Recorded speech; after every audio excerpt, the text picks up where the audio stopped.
proteção de Olorum, inicio este meu pronunciamento.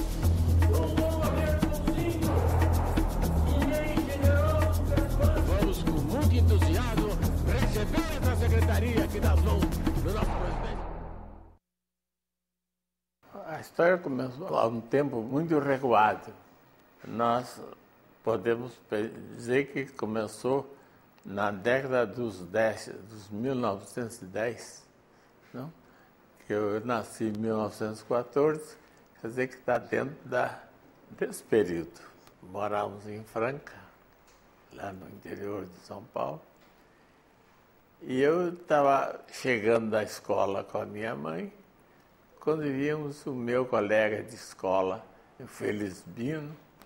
O Felizbino era um órfão de pai e mãe que vivia quase que da caridade pública, porque não tinha nem casa onde morar, nem onde comer, e ele estava sendo espancado por uma vizinha nossa.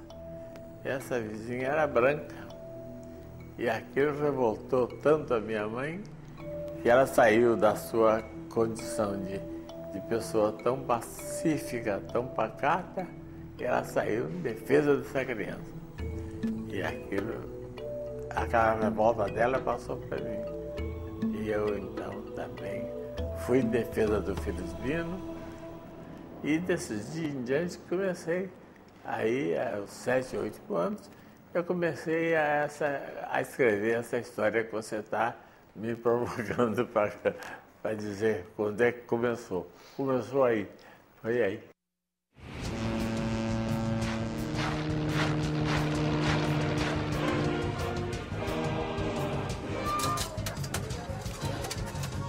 Soldados do Brasil seguiram a combater. Uma das profissões minhas de garoto era lavar vidro de farmácia, né?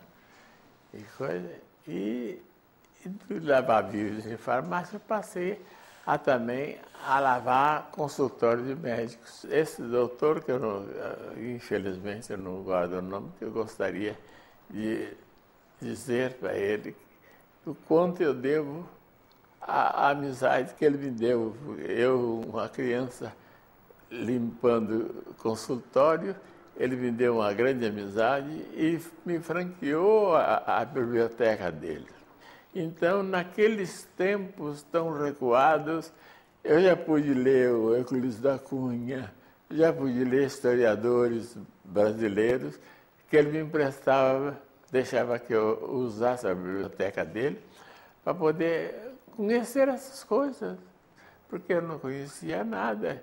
Desde aquela época, eu já comecei a me interessar por estudos. A minha mãe, ela tinha amizade com toda aquela gente e me ajudou no estudo do Ateneu Francano.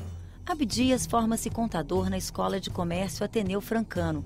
Mesmo sem ter atingido a idade para exercer a profissão, começa a trabalhar, ficando exposto a novas formas de discriminação.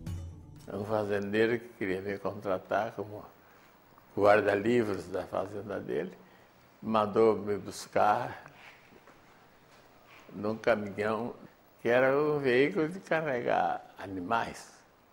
Então eu me recusei a entrar naquele veículo. Não quis entrar e dispensei o emprego para muito desgosto dos meus pais, que, coitados, eles não tinham alcance do que eu estava fazendo, né? Eles pensavam simplesmente que eu estava, por orgulho, eu estava dispensando um emprego que para a família ia ser muito bom. Dali eu não me contentei, né? E comecei a pensar em sair de Franca. Com 16 anos e sem recursos, Abdias se alista como voluntário no Exército para conseguir uma passagem para São Paulo. Lá vive como soldado as agitações políticas de 1930 e do lado paulista a Revolução de 32. Na Revolução Constitucionalista, apesar dos lados opostos, faz amizade com o carioca Rodrigues Alves. Eles viveriam grandes lutas e grandes histórias, enfrentando juntos a vida e o racismo daquela sociedade.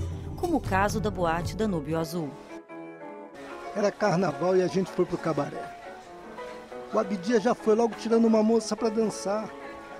Era o maior pé de valsa. Só ouvi o grito: aqui negro não dança. Meu amigo, a música parou. O pianista cruzou os braços e só ficou o burburinho. Quando vi, tava de arma na mão. Toca! Toca que meu amigo vai dançar. A música saiu meio esquisita, mas eles dançaram até o fim. Claro, acabou em confusão. Foi a repetição de aquilo que eu estava sentindo já há muito tempo, né? Que era ser excluído, ser enxotado em muitos lugares. Em muitos lugares não entrava negros, sobretudo em São Paulo. E aí eu e o Rodrigues Alves, diariamente, a toda hora, nós estávamos sendo vítimas desse tipo de injustiça.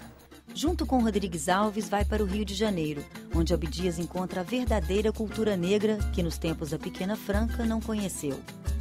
Foi na Mangueira, onde eu fui primeiro morar. Aí eu fui entrar na verdadeira cultura negra. O Rodrigues Alves, que era meu colega de dia e noite, ele que era ser o homem do candomblé. Meus pais eram católicos. Isso aí era uma coisa amaldiçoada. Mas eu fui ver que tudo aquilo ali era fruto de preconceito. Era fruto da cultura branca que não, até hoje exclui a cultura negra. Aquilo me deu muito desgosto e me fez afastar. Eu fui me afastando até que, enfim, eu não sou católico, eu não sou mais cristão. E foi aí que eu tive a minha formação de candomblé e que eu vi como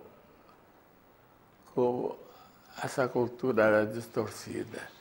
Porque lá em Franca essas coisas eram todas excomungadas. Porque lá tinha um bairro chamado Rua da Outra Banda. Era um bairrozinho distante do centro. Lá que tinha as festas de São Benedito, os 13 de maio, essa coisa apartada. Tinha também o Engenho Queimado. O Engenho Queimado está outra comunidade atrás da estação, onde também tinha a turma, os remanescentes dos quilombos, né? Eu via aquelas mulheres altas e aquelas trouxas na cabeça, uma hora era roupa suja, outra hora era roupas limpas. Elas vinham toda semana buscar e entregar roupa. Para mim era uma coisa impressionante, aquela procissão de mulheres com aquelas trouxas na cabeça. Eu achava muito bonito, mas não sabia por quê. Mas era ali também que tinha um pouco da nossa cultura, porque ali a comida, os quitutes africanos, isso, elas tinham a cultura disso. E minha mãe ia para lá e ajudava a fazer, e aprendia e passava para nós. Mas paralelo a esse reencontro com as raízes africanas, a luta política de Abdias continuava. Nós fizemos aí uma série de boletins subversivos, como eles chamavam, concitando a população, sair gritando abaixo os americanos que estão aí tomando conta do Brasil. Nós fomos condenados pelo Tribunal de Segurança Nacional. Nos botaram na prisão, na casa penitenciária da Rua Frei Caneca, mas também não durou muito, não. E lá nós criamos uma espécie de faculdade, né? Cada um de nós dávamos uma aula. Isso foi muito instrutivo.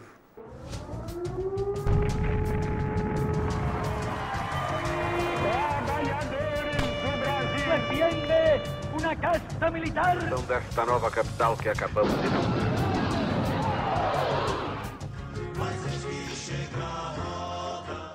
Eu estava aqui no Rio e acabei com os amigos, junto em várias empreitadas revolucionárias por aí. E acabei com o grupo da Santa Irmandade viajando. Santa Irmandade porque passa por uma vertente aí, digamos, religiosa, né? Todos eles foram religiosos a vida inteira. Religioso não significa carola, né? Abdias, então, tem uma religiosidade muito forte, né? Ele trouxe essa mitologia afro, digamos assim, né, para o convívio das pessoas, foi muito interessante. E Orquídea, acho que é um nome poético, então é poesia e religião, digamos, com uma certa ironia, né? Então tinha muito essa coisa, por exemplo, de pegar um navio cargueiro, dar a volta na América Latina, saltar na Colômbia, por exemplo, e o Napoleão chegou lá, assim, começou a namorar a filha do presidente, e aí estavam todos lá conectados, aí sempre com escritores, sempre essa coisa, esse mundo literário, né? Fomos a Manaus. Nós tínhamos telegrafado para o governador. 7 periodistas de passo. Essa era a nossa chave. Nos levaram para inaugurar um hotel, um grande hotel lá em Manaus.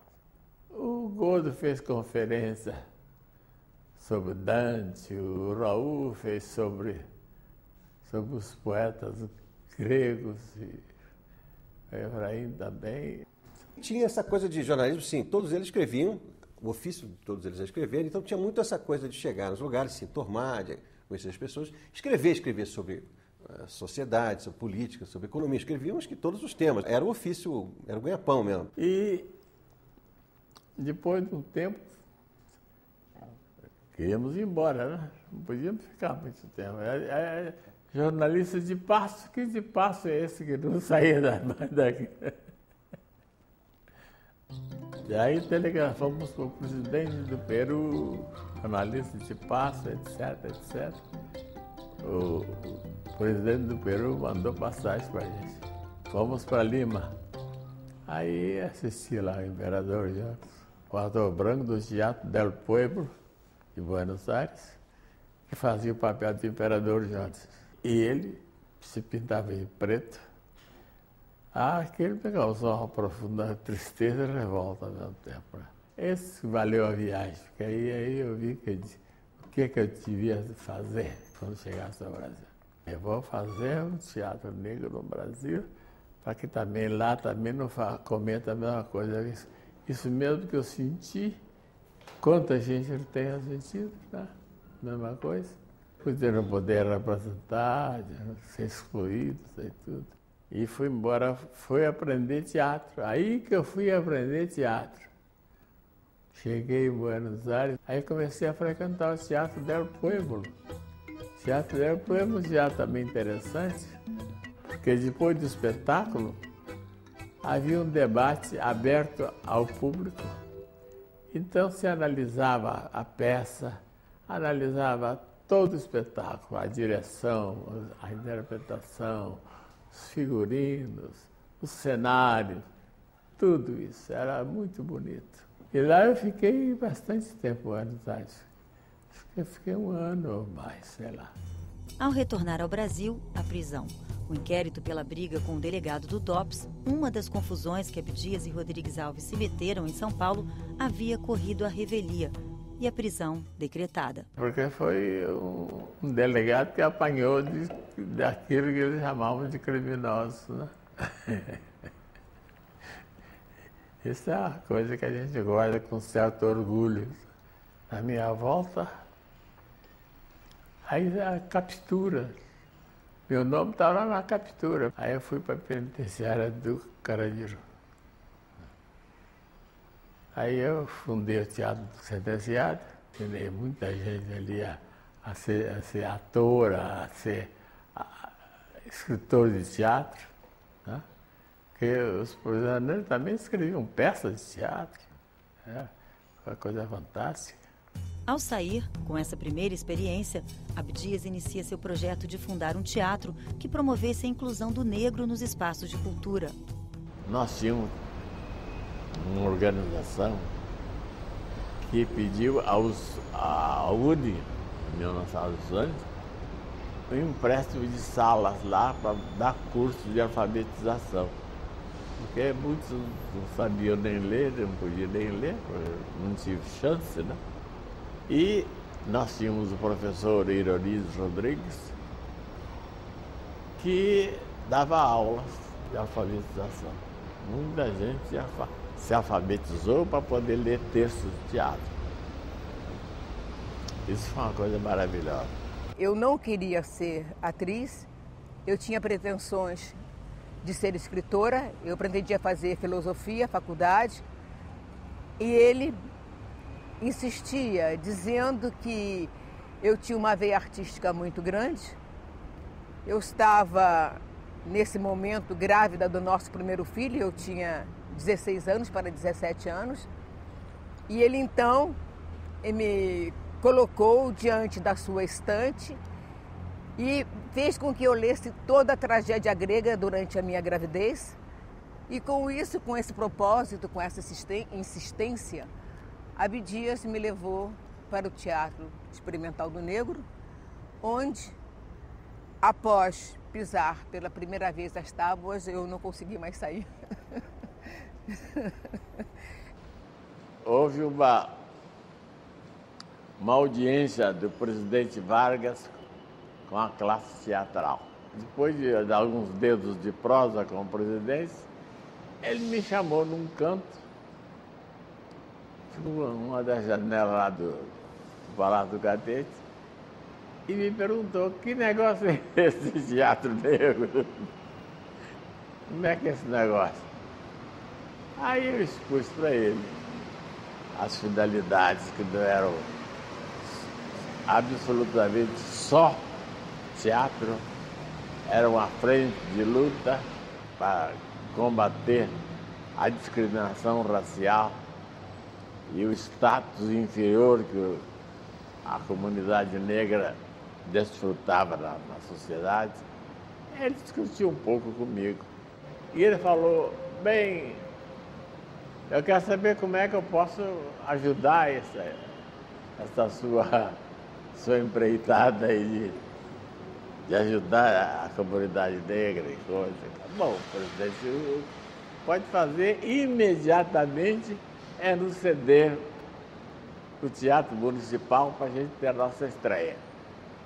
Porque é importante que a gente faça a estreia no Municipal, que aquilo é o forte, é o castelo da discriminação, da elitismo, da gratuidade. Então, o negro só entra lá para fazer a limpeza. E nós precisamos que o negro entre lá também como protagonista. Lembrar aquele dia é um dia, ao mesmo tempo, terrível e maravilhoso. Um dia só eu tive o Teatro Municipal para ensaiar. É preciso notar que eu, como diretor, era a primeira vez que pisava num teatro. E o elenco, então, nem se fala. Teatro eu só conhecia de fotografia. Éramos todos estreantes e pisando nesse colosso aqui, que isso é um monumento, isso não é só um teatro, isso é um templo de arte mesmo.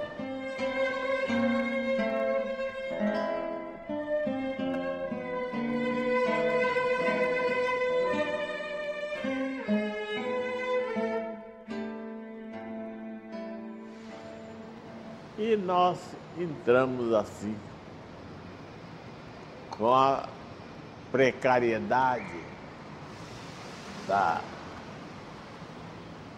nossa infraestrutura,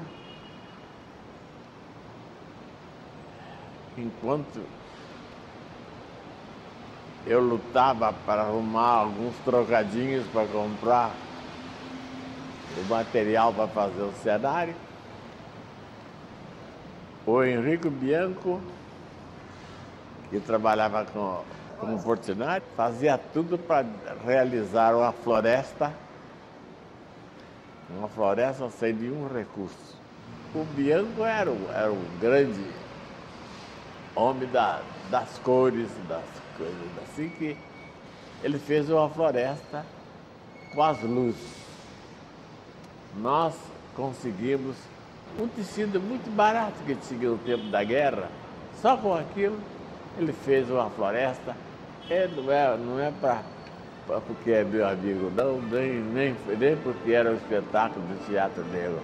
É porque realmente foi um deslumbramento para a plateia quando abriu o telão todo e apareceu aquela floresta.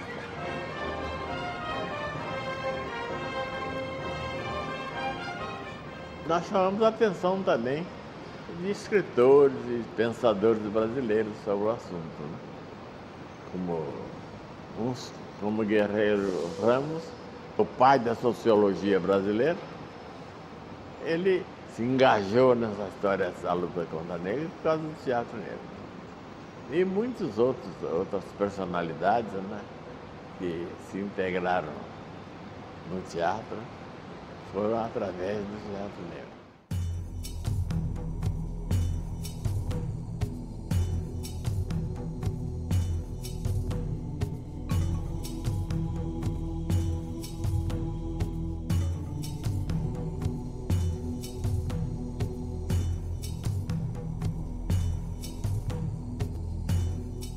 As lutas do Nelson Rodrigues para enfrentar a censura sempre contaram com o meu apoio e com a minha participação na luta, né?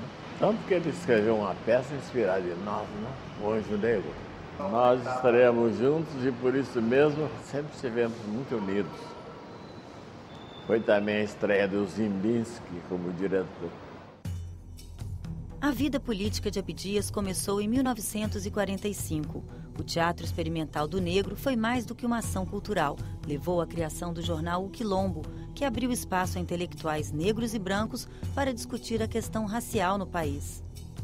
E Abdias fez esse trabalho não só dentro do teatro, ele não lutou apenas para o negro enquanto ator, mas lutou pelas empregadas domésticas, fez todo um trabalho social. Ele lutou dentro da política partidária, dentro do Senado. Então, todos nós sabemos, mesmo os que não concordam com isso, sabem que Abdias é o homem, a personalidade de maior importância dentro desse país em relação à questão do negro.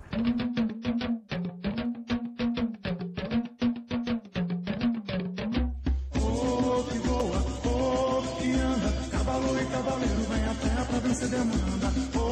Que voa, que anda, cavaleiro sem cavalo vai ao céu pra reviver no anda. Um dia meu pai chegou para mim e falou assim: olha, você é muito sabida, mas você precisa conhecer um homem chamado Abdias do Nascimento. Foi meu pai que me ensinou esse nome. E a partir daí eu levei anos para conseguir chegar nesse homem chamado Abdias do Nascimento. Antes eu comecei a ler muito, né, sobre o Teatro Experimental do Negro, tive a oportunidade de vasculhar os arquivos da Funarte e descobri a coisa terrível que quase nada havia naquele momento, né? Fui para a universidade e lá na universidade também ninguém sabia que homem era esse, que história é essa do Teatro Experimental do Negro. O porquê dos Comuns é porque existiu o Teatro Experimental do Negro. O que nós queríamos na Companhia dos Comuns era uma companhia que viesse somar com tantas outras, nesse espaço do teatro contemporâneo, para o desenvolvimento, o enriquecimento de uma dramaturgia negra que falasse das pessoas negras, que falasse das problemáticas negras e das alegrias negras também. Claro que eu só pensei isso junto com a turma, porque existiu uma época, o Abdias, pensando isso. Quando se conhecer a história do negro no Brasil, a gente vai se deparar com o Abdias do Nascimento. Abdias criou o Diretório Negro PTBista. Em 1962, candidatou-se a uma vaga na Assembleia Legislativa do Rio de Janeiro pelo partido de Jango e Brizola. Não foi eleito. A ditadura militar, alegando questões de segurança nacional, passou a perseguir representantes de movimentos sociais. Sem espaço político, Abdias partiu para um intercâmbio nos Estados Unidos e o que deveria durar 2 meses acabou se transformando no exílio de 13 anos.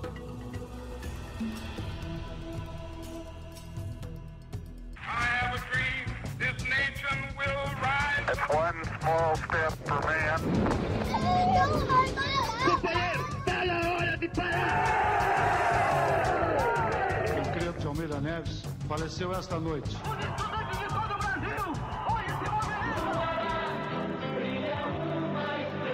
Até hoje nós temos um regime escravo. Pode não ter esse nome, mas é, na verdade, porque uma pessoa que não tem a plenitude dos seus direitos e a sua cidadania é um escravo. É o que nós somos até hoje. Eu nasci no exílio. Para mim não foi um Brasil independente, nem um Brasil de cidadãos. Eu nasci escravo. Alô, senhoras e senhores, aqui fala o seu correspondente em Washington, hoje diretamente da Universidade de Wesleyan, no estado de Connecticut, na cidade de Middletown. Nós aqui viemos para entrevistar uma conhecida figura das artes no Brasil. Viemos conversar com Abdias do Nascimento, homem de teatro, pintor, autor de vários livros e agora professor nesta universidade.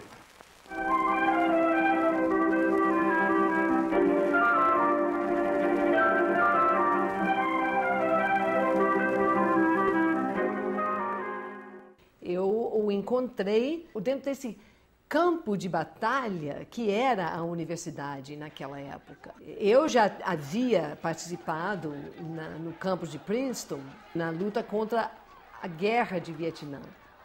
A universidade naquela época nos Estados Unidos era uma espécie de campo de batalha para quem se opunha a essas políticas dos Estados Unidos. E em relação especificamente ao movimento negro, e é aí que o Abdias se insere quando ele chega nos Estados Unidos. A cultura negra norte-americana, ela não tem a mesma possibilidade de explicitar referências africanas como tem a religiosidade de origem africana do Brasil, que podemos falar dos orixás, podemos falar das referências míticas.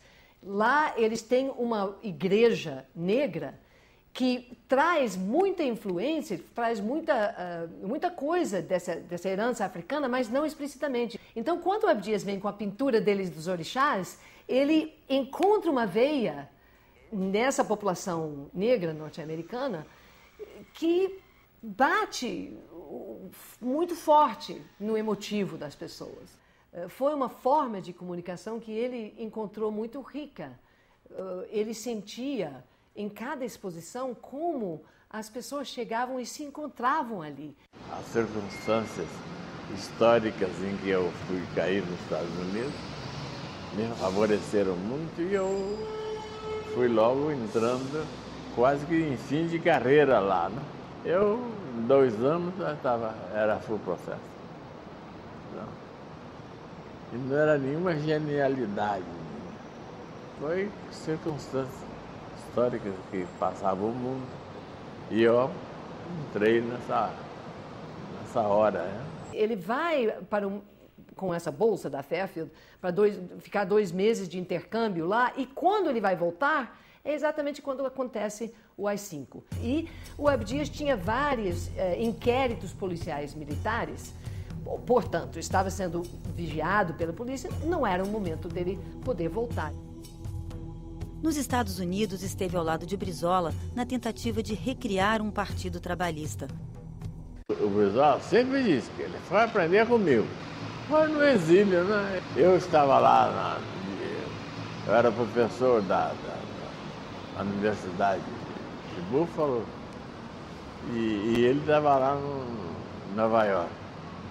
E aí teve um amigo, Clóvis Brigagão, que era meu amigo do Brizola, do Luiz e coisa, lembrou de um dia lá, me levava ao Brizola.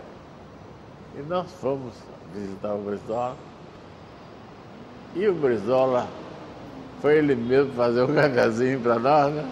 E aquela paixão dele pelo povo brasileiro, falando dos preços, como subiam, como não subiam, coisa. Enfim,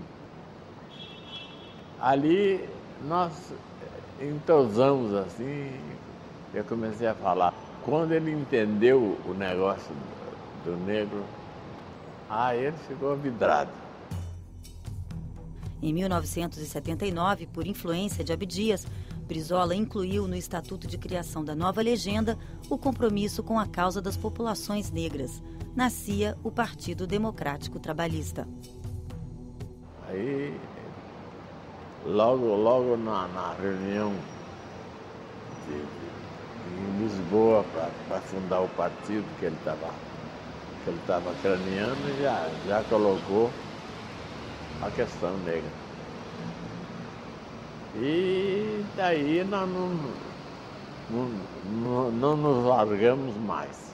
E ele evoluiu para essa missão política assim, de uma maneira muito coerente e muito contundente, digamos assim. E eu acho que ele encerrou, enfim, teve uma carreira muito bem sucedida. Realmente ele foi um pioneiro num país como o Brasil, enfim, que temos esse racismo disfarçado, digamos assim. Ele conseguiu furar esse bloqueio e conseguiu se emancipar, né? Em 1981, de volta ao Brasil, Abdias viabilizou a criação da Secretaria do Movimento Negro do PDT. Já na primeira eleição após a ditadura, em 1982, elegeu-se deputado federal e, em seu primeiro mandato, assumiu a defesa dos direitos humanos e civis das populações negras. Lutou pela desapropriação da Serra da Barriga e pelos direitos dos quilombolas. Questionou as comemorações do dia 13 de maio e pediu a adoção do dia 20 de novembro como Dia Nacional da Consciência Negra. O Abdias, eu acho que ele trouxe a questão do negro, é uma das pessoas certamente mais importantes nesse sentido, né, que trouxe essa questão da negritude para um patamar inteiramente diferente, né? Vamos discutir essa questão num nível cultural mais elevado mesmo, né, de interação, de convívio e tal, né? Coisa que a sociedade brasileira é muito resistente ainda, né? Não existe e nunca existiu democracia racial. É uma invenção das classes que querem perpetuar no monopólio das coisas, né, no Brasil. É esse que é. Aqui só pensa que ser branco é ser dono de tudo.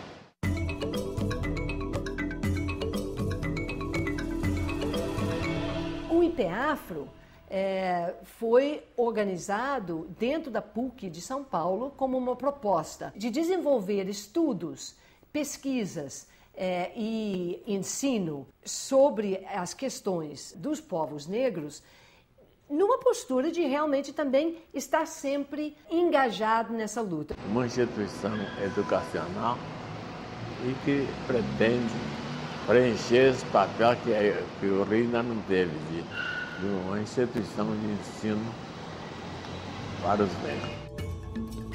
Em 1996, com a morte de Darcy Ribeiro, assumiu a cadeira no Senado até 1999. No exercício do mandato, Abdias defendeu ações compensatórias e propôs garantias fundiárias aos remanescentes dos quilombos. Nós somos vitimados a todo instante neste país. É uma ação compensatória. São 400 ou 500 anos que o negro trabalhou sem ganhar um tostão para construir a economia do Brasil e para enriquecer latifundiários, industriários e todo esse mercado financeiro que nós vemos hoje em tão grande florescimento em nosso país. Em 2010, foi indicado ao Prêmio Nobel da Paz. O Brasil precisa acordar para essas realidades do mundo inteiro que tem se mexido, né? Pode ver lá o outro é presidente dos Estados Unidos, né? Com todas as dificuldades que tem lá, é claro que também não é fácil você fazer isso lá, mas se fez. Nós podemos, como diria o Obama, né? Nós podemos. O fato da gente ter tido um presidente operário já foi um tapa na cara desse mundo metido a besta que o Brasil sempre teve, né?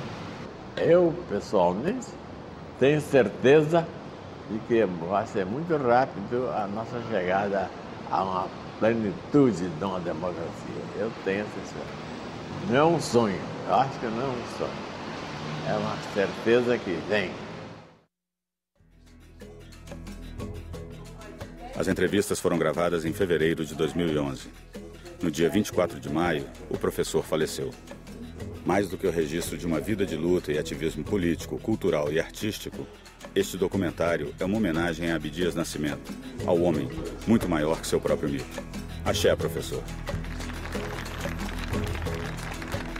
Negros e brancos estejam preparados.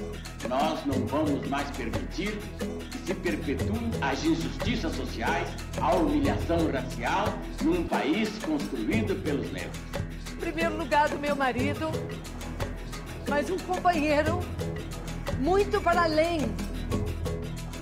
Mas encontraria também motivos de regozijo e esperança pela presença de uma cultura africana que soube resistir às adversidades para se impor, se não de direito, com certeza de fato, como a verdadeira cultura nacional brasileira.